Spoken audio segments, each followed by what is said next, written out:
Arthur Schopenhauer once wrote, "Life is suffering." With those words, he joined a long tradition of thinkers, from the Buddha to the Stoics, who looked at the human condition with unflinching honesty. But unlike so many philosophers who spoke of reason, ideals, or abstract systems, Schopenhauer dragged philosophy into the raw, painful heart of human existence. He did not shy away from the shadows.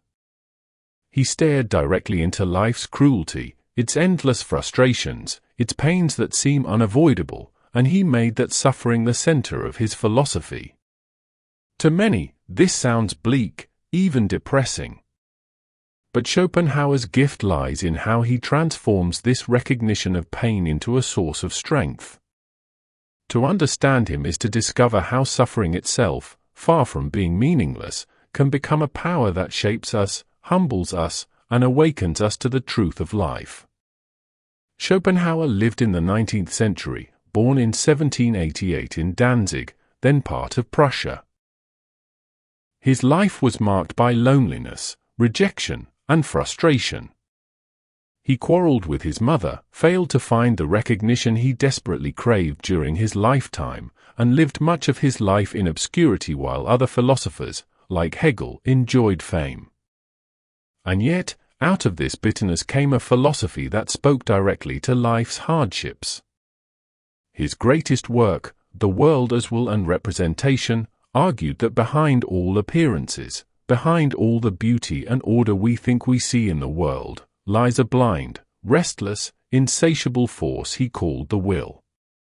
The will is not rational, not moral, not purposeful. It simply strives, endlessly, without satisfaction. Everything in existence, from the smallest insect to the human being, is driven by this will. And because the will never rests, never finds final fulfillment, suffering is the basic fact of life. Think of desire. Every desire we have, from the smallest craving for food to the greatest ambition for success, comes from the will. But the moment one desire is satisfied, another arises. We eat, and then hunger returns. We achieve, and then another goal calls. The will is like a fire that can never be extinguished. And because we are embodiments of this restless will, we are trapped in cycles of desire and dissatisfaction. For Schopenhauer, this is why happiness is so fleeting. Happiness is never positive, it is merely the temporary relief from pain.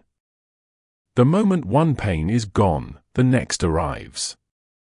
We live suspended between suffering and boredom. That is the tragedy of the human condition. At first glance, this seems like a philosophy of despair. But Schopenhauer's insight, if we allow it to sink in, can change how we view life. For when we accept that suffering is not an accident but the essence of life, we stop being surprised by it. We stop expecting a world without pain, and instead learn to confront suffering with courage. To live well, Schopenhauer believed, is not to escape suffering, for that is impossible, but to transform our relationship to it. One of the ways he suggested doing this was through art. When we immerse ourselves in art, whether it be music, painting, literature, or poetry, we temporarily step outside the restless grasp of the will. Art lifts us above our endless desires and allows us to see life as pure representation, as form, as beauty detached from our craving. For Schopenhauer, music was the highest of all arts because it spoke directly to the essence of the will itself. When we listen deeply to music, we feel the pulse of life, its struggles, its tragedies, its joys, expressed without words, and for a moment, we are released from our personal pain. But Schopenhauer went further. Beyond art, he saw compassion as a profound response to suffering. When we recognize that all beings are trapped in the same cycle of striving and pain, we develop empathy. Compassion arises when we see ourselves in others, when we realize that the suffering of another is not alien to us but part of the same will that drives us all. Schopenhauer saw this as the root of morality, not rules or duties imposed by religion or reason, but the simple recognition that suffering is universal. From this recognition comes kindness, humility, and the softening of our own ego. Yet Schopenhauer also offered another, even more radical path. He suggested that the highest form of wisdom is the denial of the will. This was his most mystical idea, inspired by Eastern philosophies like Buddhism and Hinduism. If suffering comes from the restless striving of the will, then liberation comes from letting go of desire itself. By quieting our cravings, our ambitions, our ceaseless attachments, we step closer to peace. The ascetic who renounces worldly pleasure, the sage who withdraws from the constant pursuit of gain, these figures, Schopenhauer believed, have touched the edge of freedom. They are no longer slaves to the will. They transform pain into wisdom.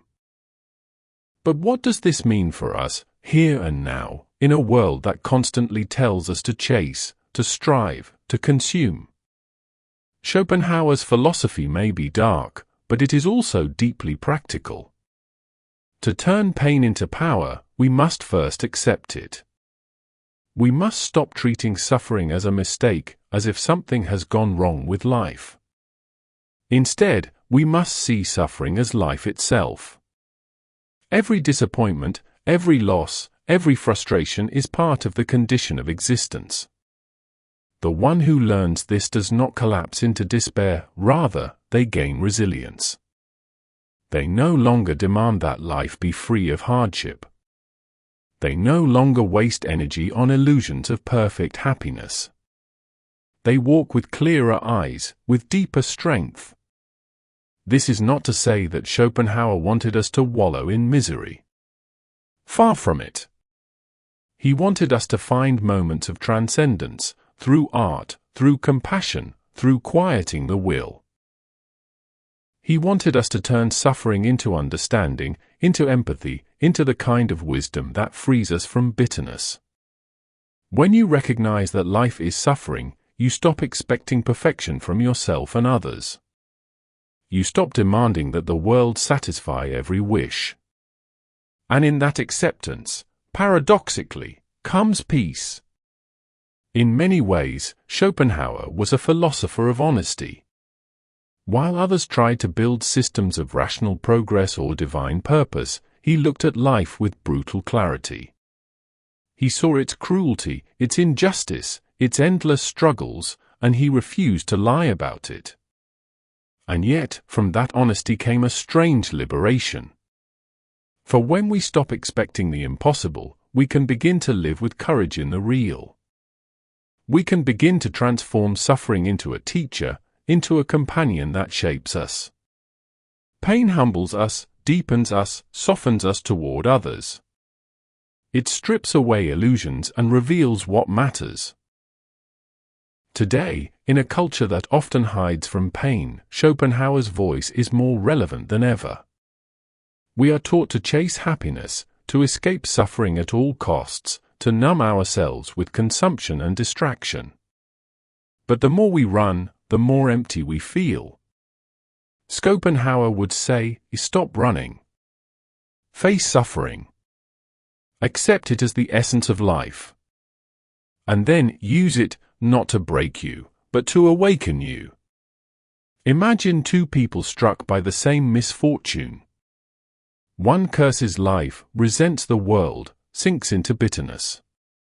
The other accepts it, learns from it, and grows stronger.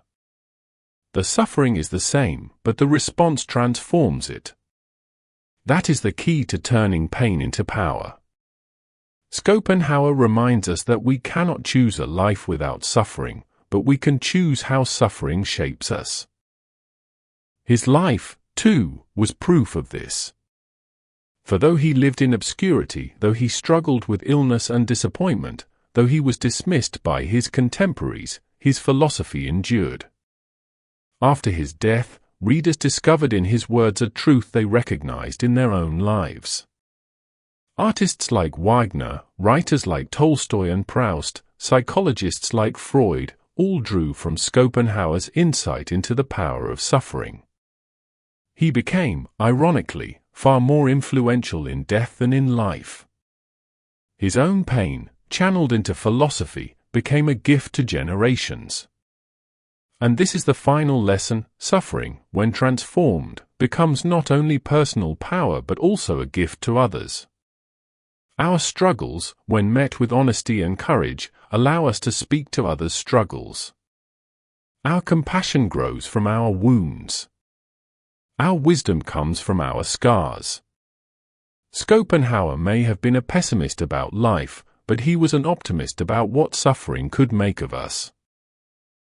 To live with his philosophy today is to walk with eyes wide open, to expect suffering, to accept it, and then to rise above it, not by escaping it, but by transforming it. Every pain becomes fuel for compassion. Every disappointment becomes a lesson in humility. Every struggle becomes a forge for strength. In this way, suffering does not defeat us. It becomes the very power by which we live more deeply, more honestly, more fully. So the next time you are faced with pain, remember Schopenhauer's wisdom. Do not ask, "Why me?" Do not curse existence. Instead, ask, "How can this shape me? How can this deepen my understanding? How can this pain become power?" For in that question lies the transformation. In that question lies the path from bitterness to wisdom. In that question lies the true strength of being human. Schopenhauer was right, life is suffering. But he was also right that through suffering, we can awaken to truth. And in that awakening, we can find a strange, fierce joy. The joy of living honestly, compassionately, and powerfully in a world that was never meant to be easy.